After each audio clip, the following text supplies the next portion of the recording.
And as you're making dua and thinking about what am I using this very unique time for, think about Bilal radiallahu anhu, who would stand to call the adhan.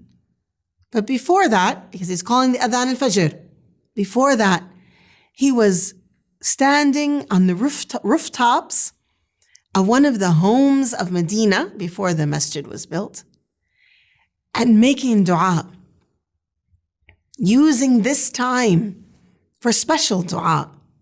Who was he making dua for? It really surprises me every time I read this story. He was making dua for Quraysh. Quraysh, the very tribe that threw the Muslims out, the very tribe that tortured Bilal, the very tribe that abused him and harmed him because he said, Ahad, one, I believe in one God.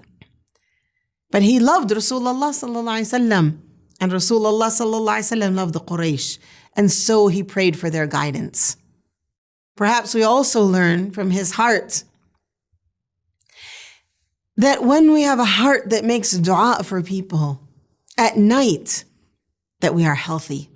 And we need to be a healthy ummah that learns how to stand at night and pray.